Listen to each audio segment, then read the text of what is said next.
गरीब घर की मलिका दिखने में बेहद ही खूबसूरत थी। उसकी सुंदरता देखकर सभी मोहल्ले वाले उसी की ही बातें किया करते थे और आए दिन कोई न कोई लड़के उसे छेड़ते रहते थे। मलिका अपनी विधवा माँ वंदना के साथ रहा करती थी। मलिका अपनी बेटी को लड़कों की छेड़छाड़ से बचाने के लिए उसके चेहरे के साथ साथ उसकी पूरी बॉडी पर काले रंग का मेकअप कर दिया करती थी, जिससे सबको यही लगता था कि मलिका एक काली और बदसूरत लड़की है। ऐसे ही समय बीतता जाता है। जुलाई महीने में बरसात के मौसम में एक शाम मलिका सब्जी लेने जाती है कि तभी जोरदार बारिश पड़ती है, जिसमें भीगने की वजह से मलिका का सारा मेकअप धुल जाता है और उसकी खूबसूरती सबके सामने आ जाती है। अरे ये अचानक इतनी तेज बारिश, अब मैं क्या करूं? मैं तो पूरी तरह भीग चुकी हूँ, मुझे जल्द से जल्द घर जाना होगा। वहीं बाजार में कुछ लड़के उसकी खूबसूरती देखकर हक्के बक्के रह जाते हैं और उसका पीछा करने लगते हैं। काफी दूर जाने के बाद भी जब वो लड़के मलिका का पीछा नहीं छोड़ते तो वो घबरा जाती है। उफ, ये गुंडे तो कब से मेरा पीछा कर रहे हैं, क्या करूं, कहाँ जाऊं? तभी उसे सामने एक पुलिस स्टेशन दिखता है और वो भागते भागते पुलिस स्टेशन के अंदर जाती है। वहाँ अर्जुन नाम का इंस्पेक्टर बैठा हुआ होता है, जो मलिका की खूबसूरती देखकर हैरान रह जाता है। तभी मलिका उससे कहती है, साहब प्लीज हेल्प मी, कुछ लड़के काफी देर से मेरे पीछे पड़े हैं, मुझे उनसे बचा लीजिए। अब देखिए, आप घबराइए मत, मैं हूँ ना, मेरे रहते आपको घबराने की जरूरत नहीं है। आपका बहुत बहुत शुक्रिया साहब, अब मैं चलती हूँ। अरे रुकिए, हम आपको घर छोड़ देते हैं। अरे नहीं नहीं साहब, कोई जरूरत नहीं है, हम चले जाएंगे। अरे कमाल की लड़की हो, अभी खुद ही हमें उन गुंडों से बचाने की बात कह रही थी और अब फिर अकेले जाने को तैयार हो। मैंने कहा ना, मैं तुम्हें ड्रॉप कर दूंगा, चलो मेरे साथ। इसके बाद वो मलिका को पुलिस जीप में बिठाकर घर छोड़ आता है। लेकिन मलिका से मिलने के बाद अर्जुन हमेशा उसी के बारे में ही सोचता रहता है और आखिरकार एक दिन वो मलिका के घर गिफ्ट और बुके लेकर पहुँच ही जाता है। पाए लागू सासू मॉम। सासू मॉम, क्या कहा तुमने? जी सासू मॉम, वो क्या ना, मुझे आपकी बेटी मलिका, जो बिल्कुल अपने नाम की तरह ही खूबसूरत है, वो बड़ी पसंद आ गई है, तो मुझे तो उससे शादी करनी है। लेकिन साहब, आपको तो कोई भी अच्छी लड़की मिल जाएगी, फिर आप मेरी बेटी के पीछे क्यों पड़े हैं? चुपचाप मेरी बात मान लो, नहीं तो ऐसा ना हो कि मुझे ये बंदूक तुम दोनों के सिर पर रखनी पड़ जाए।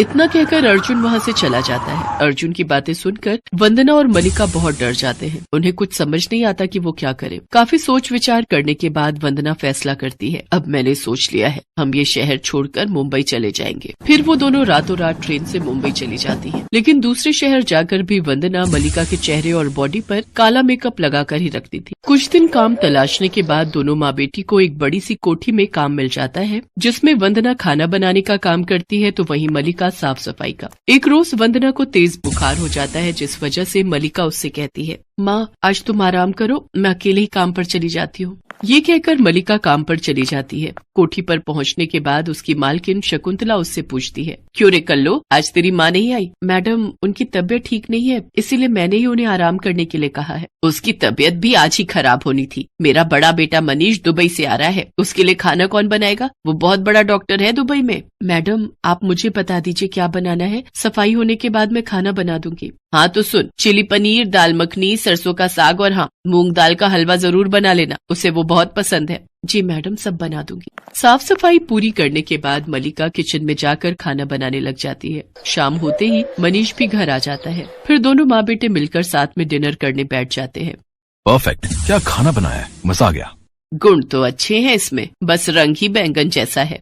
ओहो मॉम, आज के समय में कौन काले गोरे रंग में भेदभाव करता है। अच्छा मॉम, छोटा कहाँ है और वो कब तक मुंबई पहुँचेगा?